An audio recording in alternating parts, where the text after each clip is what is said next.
Please subscribe our channel and also press the bell icon for more updates. नमस्कार students, आपका हमारे YouTube channel RK classes Kainchiya में स्वागत है। हम कक्षा 11 के इतिहास सब्जेक्ट में अध्याय प्रथम समय की शुरुआत के 3 वीडियोज पार्ट फर्स्ट, सेकंड और थर्ड हम पहले पढ़ चुके हैं। अब इस अध्याय के क्वेश्चन आंसर को देखेंगे। आप इन सभी प्रश्नों के उत्तर अपनी नोटबुक में लिखेंगे और याद करेंगे। तो शुरू करते हैं। सबसे पहले लघु त्रात्मक प्रश्न। क्वेश्चन में दिया गया है कि पृष्ठ 13 पर दिए गए सकारात्मक प्रतिपुष्टि व्यवस्था को दर्शाने वाले आरेख को देखिए। क्या आप उन निवेशों की सूची दे सकते हैं? निवेशों की सूची पूछी गई है जो औजारों के निर्माण में सहायक हुए। औजारों के निर्माण में किन किन प्रक्रियाओं को बल मिला, ये हमें इसमें बताना है कि औजार निर्माण में किन किन प्रक्रियाओं का उपयोग हुआ या कौन कौन सी वस्तुएं वो सहायक सिद्ध हुई। उन निवेशकों की सूची बतानी है।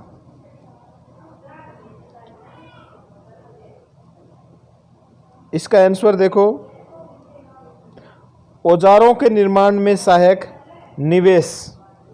निम्नलिखित निवेश औजारों के निर्माण में सहायक सिद्ध हुए। निम्नलिखित निवेश औजारों के निर्माण में सहायक सिद्ध हुए। नंबर 1, मस्तिष्क के आकार और उसकी क्षमता में वृद्धि। यानी मनुष्य के या जो आदि मानव था उसके मस्तिष्क के आकार और उसकी क्षमता में वृद्धि हुई, जिससे उसने औजार निर्माण कार्य शुरू किया। फिर है 2 नंबर, 2 पैरों पर खड़े होकर चलने की क्षमता के कारण औजारों के प्रयोग के लिए बच्चों व चीज़ों को ले जाने के लिए हाथों को मुक्त रखना। यानी मानव जब 2 पैरों पर खड़ा हो गया तो उसने हाथों को मुक्त रखने के लिए औजारों का निर्माण शुरू कर दिया। फिर है सीधे खड़े होकर चलना। सीधे खड़े होकर चलना भी औजार निर्माण में सहायक सिद्ध हुए। 4 नंबर है आँखों से निगरानी। भोजन और शिकार की तलाश में लंबी दूरी तक चलना। आँखों से निगरानी करना, भोजन और शिकार की तलाश में लंबी दूरी पर चलना। अब पहले क्या, बड़ा हथियार उठा करके वो लंबी दूरी तक ले जाते थे शिकार करने के लिए। अब उनके लिए जैसे नज़दीक का जो भोजन था या जो शिकार करते थे जानवरों के, तो वो जो नज़दीक जगह थी वहाँ से उनका भोजन समाप्त हो गया और समाप्त होने पर वो दूर जाते थे। अब दूर जाने के लिए उनको बड़े बड़े औजार उठा करके ले जाना परेशानी भरा हुआ, जिसे उन्होंने अपने मस्तिष्क से विचार किया कि ये जो हथियार है इनको छोटा किया जा सकता है। फिर है सीधे 2 पैरों पर चलने से शारीरिक ऊर्जा की खपत कम होने लगी। अब उनको महसूस होने लगा कि 2 पैरों पर हम सीधे चल रहे हैं तो शारीरिक ऊर्जा की खपत है वो कम होने लगी। यानी उनको जो थकान है वो बहुत कम होने लगी, जिससे उन्होंने औजार का निर्माण शुरू किया। प्रक्रियाएं जिनको औजारों के निर्माण से बल मिला। अच्छा, औजार निर्माण उन्होंने कर लिया। इसके बाद में कौन से कार्य थे जिससे औजार निर्माण करने पर उनमें गति मिली या वो जल्दी आसानी से होने लगे। तो ये जो कार्य है भोजन में सुधार, औजारों की सहायता से मांस को साफ किया जाता था तथा उसे सुखाकर सुरक्षित रख लिया जाता था। इस प्रकार सुरक्षित रखे खाद्य को बाद में खाया जा सकता था। तो पहले गंदा मांस ही वो खा लिया करते थे, बाद में वो साफ सुथरा या मांस को साफ करके पका करके खाने लगे, तो भोजन में सुधार हो गया। फिर है वस्त्र। अब औजार निर्माण से वस्त्रों में क्या परिवर्तन आया? पहले वो खाल के कपड़ों का उपयोग करते थे और जब सुई का आविष्कार हो गया तो सुई की सहायता से उन्होंने कपड़ों की सिलाई की जाने लगी, यानी कपड़ों की सिलाई वो करने लग गए। कला में छेनी या रुखानी जैसे छोटे छोटे औजार बनाने की तकनीक शुरू हो गई। नुकीले ब्लेडों से हड्डी, सींग, हाथी दांत, लकड़ी पर नक्काशी करना और कुदेरना अब संभव हो गया। फिर है आत्मरक्षा। औजारों की सहायता से मनुष्य जंगली व हिंसक जानवरों से अपनी जीवन की रक्षा करने में सफल हुआ। जब औजार, पहले क्या होता था, जब इनके पास औजार नहीं थे तो जंगली जानवर ही इनको अपना क्या बना लेते थे, शिकार बना लेते थे मनुष्य को, और इसलिए औजार इनकी आत्मरक्षा के लिए सहायक सिद्ध हुए। यातायात साधन। पहिए के आविष्कार के फलस्वरूप बैलगाड़ियों का निर्माण किया जाने लगा, जिससे यातायात के साधनों का विकास हुआ। शिकार करना। औजारों के निर्माण से जानवरों को मारने अथवा शिकार करने के तरीकों में सुधार हुआ। नेक्स्ट क्वेश्चन है,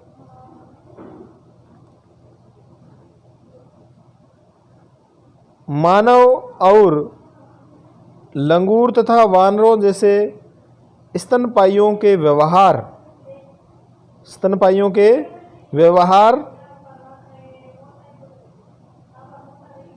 तथा शरीर रचना, एक तो व्यवहार और एक शरीर रचना में असमानताएं पाई जाती है। क्या पूछा गया है? मानव और वानर तथा लंगूर दोनों के एक तो व्यवहार में और एक शरीर में असमानताएं पाई जाती है। इससे यह संकेत मिलता है कि संभवतः मानव का कायिक विकास वानरों से हुआ है, यानी अनुमान लगाया गया है कि मानव का जो विकास हुआ है, शरीर का जो विकास हुआ है वो वानरों से या लंगूर से हुआ है। क व्यवहार, ख शरीर रचना। शीर्षकों के अंतर्गत दो अलग अलग स्तंभ बनाइए और उन समानताओं की सूची दीजिए। दोनों के बीच पाए जाने वाले उन अंतरों का भी उल्लेख कीजिए जिन्हें आप महत्वपूर्ण समझते हैं। यानी दोनों के, मनुष्य और वानर दोनों के व्यवहार में क्या समानताएं हैं, क्या असमानताएं हैं, दोनों के शरीर में क्या समानताएं हैं और क्या असमानताएं हैं, तो इनका हमें डिटेल से आंसर देना है। तो देखो, इसमें सबसे पहले समानताएं किसमें? व्यवहार में, यानी दोनों के व्यवहार में क्या समानताएं पाई जाती है। देखो, माताएं, मानव के अंदर एक तरफ मानव लिखा है, एक तरफ वानर या लंगूर। माताएं अपने बच्चों को दूध पिलाती है। मानव के अंदर माताएं अपने बच्चों को दूध पिलाती है, जबकि मादा वानर भी अपने बच्चों को दूध पिलाती है। मानव वृक्षों पर चढ़ सकता है, वानर भी पेड़ों पर या वृक्षों पर चढ़ सकते हैं। मानव में संतान उत्पन्न करने की क्षमता पाई जाती है, वानरों में भी संतान उत्पन्न करने की क्षमता है। 4 नंबर है, मानव लंबी दूरी तक चल सकता है, वानर भी लंबी दूरी तक चल सकता है। 5 नंबर में देखो, मानव अपने बच्चों की सुरक्षा का ध्यान रखते हैं और उन्हें प्यार करते हैं। वानर भी अपने बच्चों की सुरक्षा का ध्यान रखते हैं और अपनी संतानों से प्यार करते हैं। ये तो थी मानव और वानरों के अंदर समानताएं, व्यवहार में कैसा व्यवहार करते हैं वो समानताएं। अब शरीर के हिसाब से इनमें क्या समानताएं पाई जाती है? शारीरिक समानताएं, शरीर रचना समानताएं, क्या है? समानताएं, क्या समानताएं पाई जाती हैं? मानव, इधर ये मानव है और इधर वानव या वानर या लंगूर है। क्या समानताएं देखो इनके शरीर में? मनुष्य रीढ़धारी है जबकि वानर भी रीढ़धारी है, दोनों के रीढ़ की हड्डी है दोनों के। 2 नंबर, मादा मानव के बच्चों को दूध पिलाने हेतु स्तन होते हैं। मादा वानर के बच्चों को भी दूध पिलाने हेतु स्तन होते हैं। शारीरिक समानताएं हैं ये। पहले वाली कौन सी थी? व्यवहार की समानताएं थी। फिर है बच्चा पैदा होने से पहले अपेक्षाकृत दीर्घ काल तक वह माता के गर्भ में पलता है मानव के, और वानर के बच्चा पैदा होने से पहले अपेक्षाकृत दीर्घ काल तक मादा वानर के गर्भ में पलता है।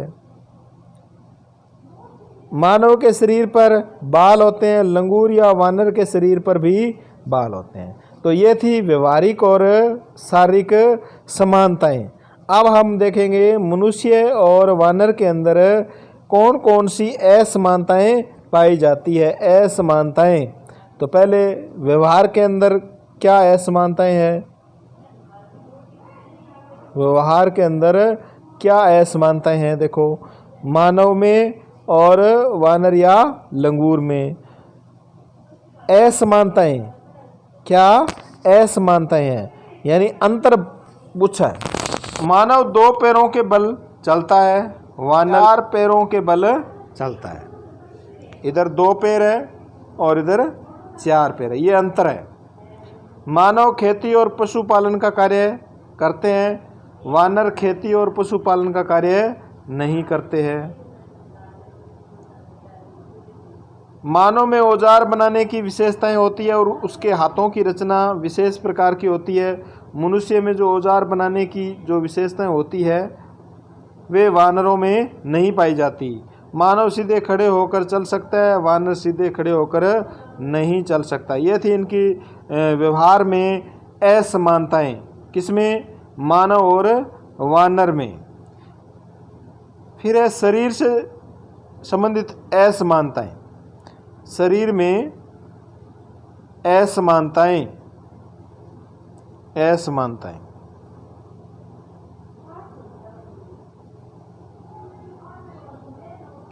असमानताएं मानव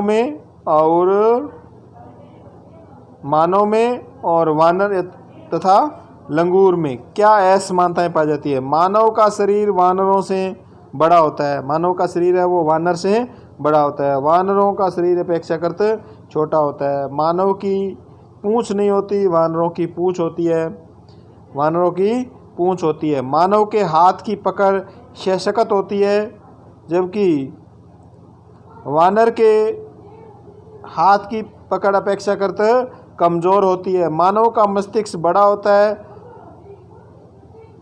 और वानर का मस्तिष्क छोटा होता है। यहाँ वानर लिखना, वानर का मस्तिष्क छोटा होता है।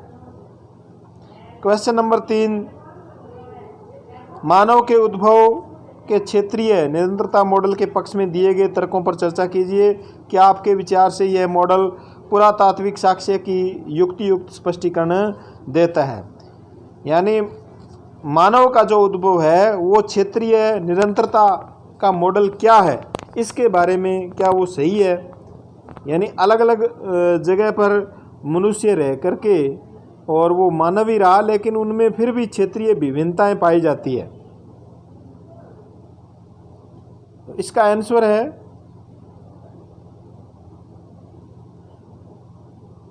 मानव के उद्भव के क्षेत्रीय निरंतरता मॉडल के अनुसार आधुनिक मानव का विकास भिन्न भिन्न प्रदेशों में रहने वाले होमोसेपियंस का अर्थ है आधुनिक मानव से अलग अलग समय में हुआ। आधुनिक मानव का विकास धीरे धीरे तथा अलग अलग गति से हुआ, इसलिए आधुनिक मानव विश्व के भिन्न भागों में अलग अलग स्वरूप में दिखाई दिया। यह तर्क इस बात पर आधारित है कि आज के मनुष्यों के विभिन्न लक्षण पाए जाते हैं। इस मॉडल के समर्थकों का कहना है कि ये असमानताएं एक ही क्षेत्र में पहले से रहने वाले होमो इरेक्टस और होमो हाइडेलबर्गेसिस समुदायों में पाए जाने वाली विभिन्नताओं के कारण है। हमारे विचार और क्षेत्रीय निरंतरता मॉडल पुरातात्विक साक्ष्य का युक्तिकरण स्पष्टीकरण देता है। अपने देखते हैं ना, जैसे भारत के लोग और चीन के लोग, उनके जो बनावट है, स्वरूप है, वो अलग अलग होता है मानवी, लेकिन वो अलग अलग क्षेत्र में रहने के कारण निरंतरता, क्षेत्रीय निरंतरता मॉडल पूछा गया है। यानी अलग अलग क्षेत्र में निरंतर रहने के कारण उनमें क्या पाई जाती है, भिन्नता पाई जाती है, फिर भी वो मानव क्या है, मानव है। क्वेश्चन नंबर 4 देखो,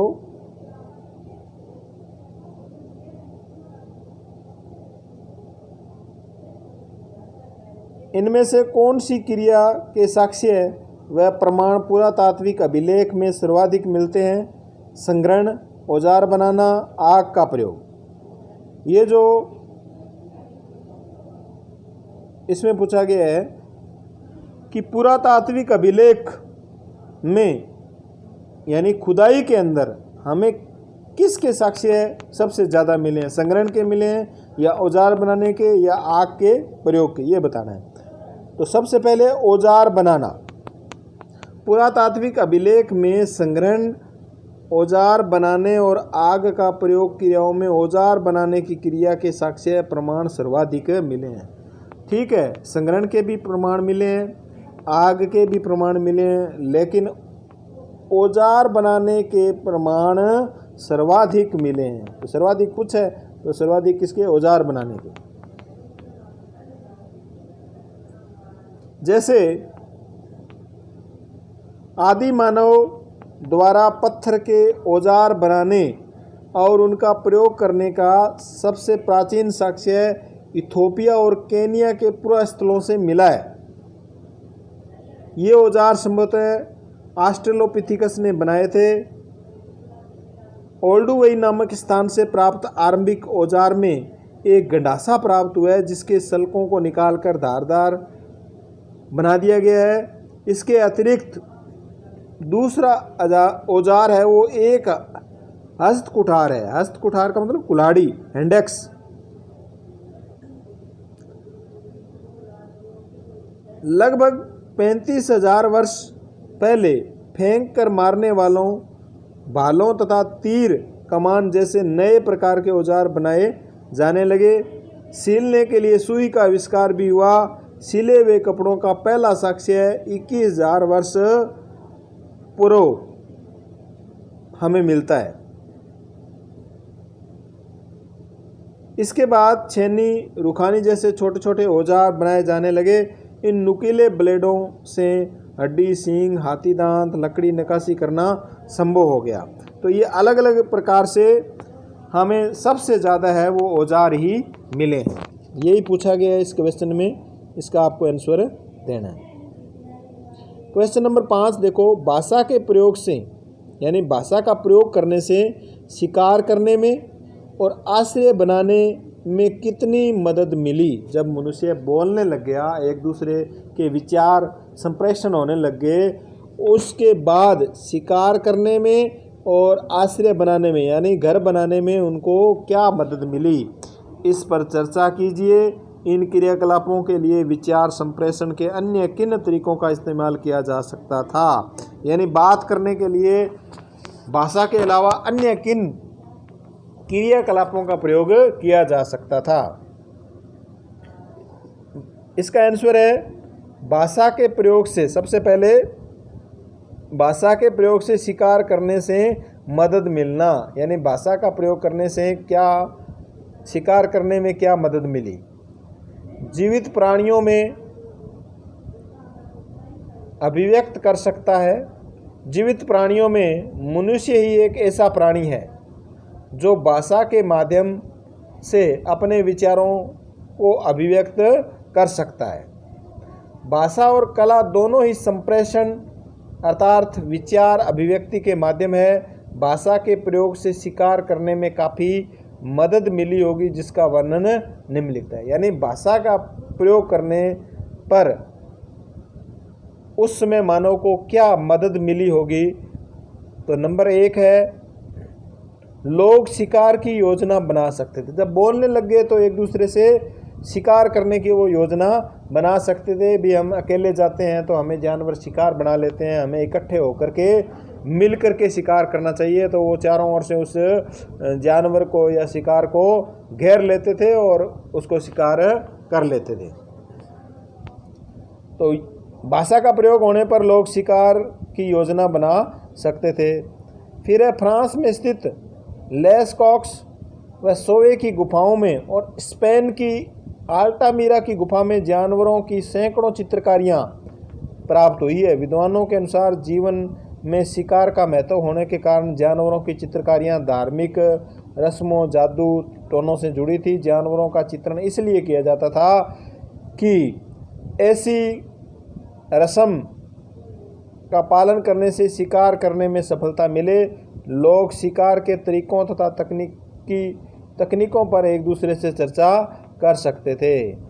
विभिन्न क्षेत्रों में पाए जाने वाले जानवरों की जानकारी प्राप्त कर सकते थे। अब एक दूसरे से अपने कोई जानवर खरीदते हैं तभी अपने एक दूसरे से पूछते हैं भी ये कहाँ मिलेगा, तो वो हमें जानकारी दे देते हैं। तो इस प्रकार वो अपने भोजन के बारे में एक दूसरे से जानकारी जुटा सकते थे।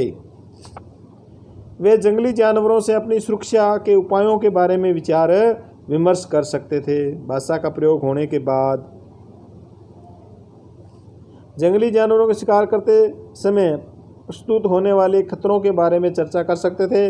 विभिन्न प्रकार के जानवरों की प्रकृति तथा स्वभाव के बारे में विचार विमर्श कर सकते थे। अब कौन से जानवर का कैसा स्वभाव है वो आपस में चर्चा, भाषा का जब विकास हो गया तो आपस में चर्चा कर सकते थे। वे जानवरों का शिकार करते समय सुरक्षात्मक उपायों के बारे में आपस में विचार विमर्श कर सकते थे। वे आवश्यकता अनुसार नवीन औजारों का निर्माण कर सकते थे। वे जानवरों की आवाजाही के बारे में जानकारी प्राप्त कर सकते थे तथा उनका जल्दी से बड़ी संख्या में वध करने के तरीके के बारे में भी चर्चा करते थे। शिकारी लोग वर्षा के मौसम में तथा सूखे मौसम में शिकार के लिए उपयुक्त स्थानों में शिविर लगा सकते थे।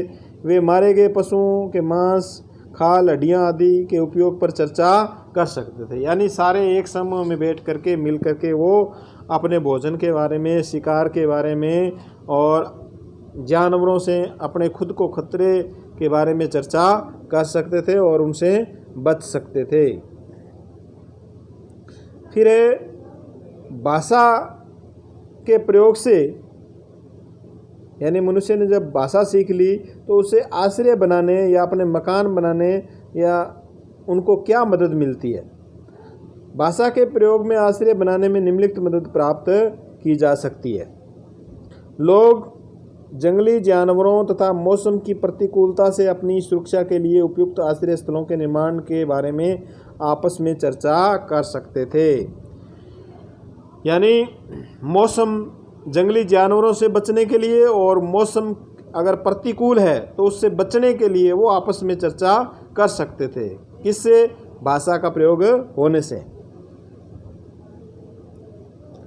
आश्रय स्थलों के निर्माण के लिए पत्थरों तथा अन्य सामग्री के उपयोग के बारे में चर्चा की जा सकती थी। लोग आश्रय स्थल के निर्माण के लिए उपलब्ध औजारों में सुधार कर सकते तथा उनका उपयोग कर सकते थे। वे आश्रय स्थल बनाने के लिए उपयुक्त सामग्री की जानकारी प्राप्त कर सकते थे। वे आश्रय स्थल बनाने के तरीकों तथा तकनीकों के बारे में परस्पर चर्चा कर सकते थे। भी आश्रय स्थल यानी रहने का जो स्थल है वो कैसे बन सकता है, किस तकनीक से हम बना सकते हैं, इस पर वो आपस में चर्चा कर सकते थे। किसके कारण? भाषा का प्रयोग होने के कारण। वे आश्रय स्थलों की अधिकाधिक सुरक्षित और सुविधाजनक बनाने के लिए विचार विमर्श कर सकते थे। फिर है विचार संप्रेषण के अन्य तरीके। अगर भाषा न होती तो विचार संप्रेषण एक दूसरे से वो किस प्रकार करते? विचार संप्रेषण के लिए चित्रकारी, वो चित्र बना देते थे और उससे वो या संकेतों का प्रयोग भी किया जाता था।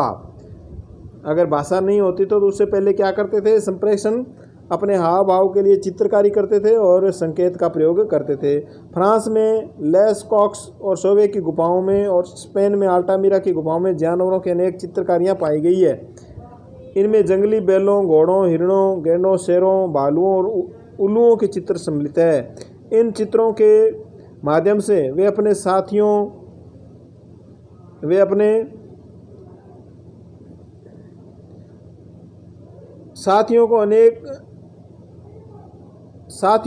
तथा आगे आने वाली पीढ़ियों को शिकार के तरीकों और तकनीकी का संदेश देते। यानी वे शिकार कर, जैसे कोई शिकार कर रहा है, हाथी का शिकार कर रहा है तो हाथी को शिकार करते हुए उसमें चित्र बना देते थे अपनी जो गुफाएं थी उनमें, तो उसको देखकर आने वाली पीढ़ी और दूसरे लोग भी इस प्रकार शिकार कर सकेंगे। तो इस प्रकार ये मदद भाषा के संप्रेषण से मिली और अन्य प्रयोग भी संभव हुए। नेक्स्ट क्वेश्चन है, अध्याय के अंत में दिए गए प्रत्येक कालानुक्रम में किन्हीं दो घटनाओं को चुनिए और यह बताइए कि इनका क्या महत्व है। कालानुक्रम 1, 2 घटनाओं का विवरण। तो ये घटनाएं पहले हम पढ़ चुके हैं पहले वाले वीडियोज के अंदर, वो आपको देखने हैं। इस क्वेश्चन का आंसर देखो, होमिनाइड और होमिनिड की शाखाओं में विभाजन। होमिनाइड और होमिनिड की शाखाओं में विभाजन 64 लाख वर्ष पूर्व हुआ। लगभग 64 लाख वर्ष पूर्व होमिनिड वर्ग का होमिनाइड उपसमूह से विकास हुआ। पहले क्या था? होमिनाइड था और उससे किसका विकास हुआ? होमिनिड वर्ग का विकास हुआ। होमिनाइडों की उपेक्षा छोटा होता था। होमिनिड है वो होमिनाइडों की अपेक्षा क्या होता था? छोटा होता था। होमिनाइड 4 पैरों के बल पर चलते थे, परंतु उनके शरीर का अगला हिस्सा और अगले दोनों पैर लचकदार होते थे, परंतु होमिनिड सीधे खड़े होकर पिछले 2 पैरों के बल चलते थे। ये अब इनमें डिफरेंस है देखो, होमिनिड और होमिनाइड में। उनके हाथ विशेष प्रकार के होते थे जिनकी सहायता से औजार बना सकते थे तथा उनका प्रयोग कर सकते थे। दूसरा कालक्रम में दिया गया है ऑस्ट्रेलोपिथिकस, वो तो 64 लाख वर्ष पूर्व मिला था और ऑस्ट्रेलोपिथिकस 56 लाख वर्ष पूर्व। ऑस्ट्रेलोपिथिकस होमोनिडों की शाखाओं में से एक होते हैं। इन शाखाओं को जीन कहते हैं। होमिनिडों की दूसरी प्रमुख शाखा होमो कहलाती है। ऑस्ट्रेलोपिथिकस का समय 56 लाख वर्ष पहले माना जाता है। ऑस्ट्रेलोपिथिकस 2 शब्दों के मेल से बना है। ऑस्ट्रेलोपिथिकस 2 शब्दों के मेल से बना है। लैटिन शब्द ऑस्ट्रल अर्थात दक्षिणी तथा यूनानी भाषा के शब्द, ऑस्ट्रल शब्द किसका है? लैटिन भाषा का है जिसका अर्थ होता है दक्षिणी, और यूनानी भाषा का जो शब्द है पिथिकस अर्थात वानर।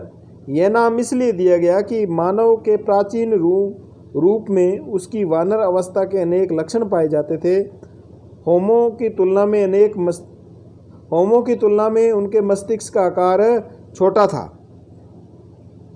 उनके पिछले दांत बड़े होते थे। उनके हाथों की क्षमता सीमित थी, दक्षता है वो हाथों की सीमित थी।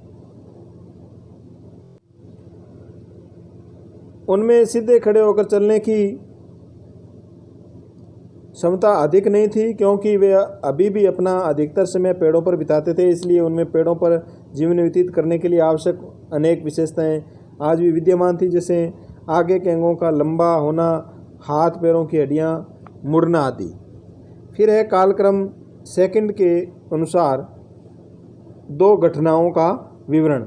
एक तो है आधुनिक मानव का प्रादुर्भाव। आधुनिक मानव एक चिंतनशील और बुद्धिमान प्राणी माना जाता है। विद्वानों के अनुसार आधुनिक मानव का प्रादुर्भाव 1,95,000 से पूर्व हुआ था। इसके प्राचीनतम जीवाश्म 1,60,000 वर्ष इथोपिया के होमोकिबिस नामक स्थान से मिले हैं। आधुनिक मानव के मस्तिष्क का आकार बड़ा था। वह 2 पैरों के बल सीधा खड़ा हो सकता था तथा सीधा चलता था। अपने हाथों की दक्षता के कारण वह औजार बना सकता था तथा उनका प्रयोग कर सकता था। फिर जो सेकंड कालक्रम है उसमें सेकंड नंबर है वो है सौर तंत्र का विकास यानी भाषा का विकास। सौर तंत्र के विकास से जीवित प्राणियों में मनुष्य ही एकमात्र प्राणी है जिसकी अपनी भाषा है। उच्चारित भाषा से पहले गाने या गुनगुनाने जैसे मौखिक या अशाब्दिक संचार का प्रयोग होता था। होमो हेलिबस के मस्तिष्क से कुछ ऐसी विशेषताएं थी जिनके कारण उसके लिए बोलना संभव हुआ होगा। इस प्रकार संभवतः भाषा का प्रयोग सबसे पहले 20 लाख वर्ष पूर्व हुआ। मस्तिष्क के अलावा सौर तंत्र का विकास भी उतना ही महत्वपूर्ण था। सौर तंत्र का विकास लगभग 2 लाख वर्ष पूर्व हुआ था। इसका संबंध विशेष रूप से आधुनिक मानव से रहा है। तो ये थे अध्याय प्रथम के क्वेश्चन आंसर। आप इस वीडियो को ज़्यादा से ज़्यादा शेयर और लाइक करें। धन्यवाद।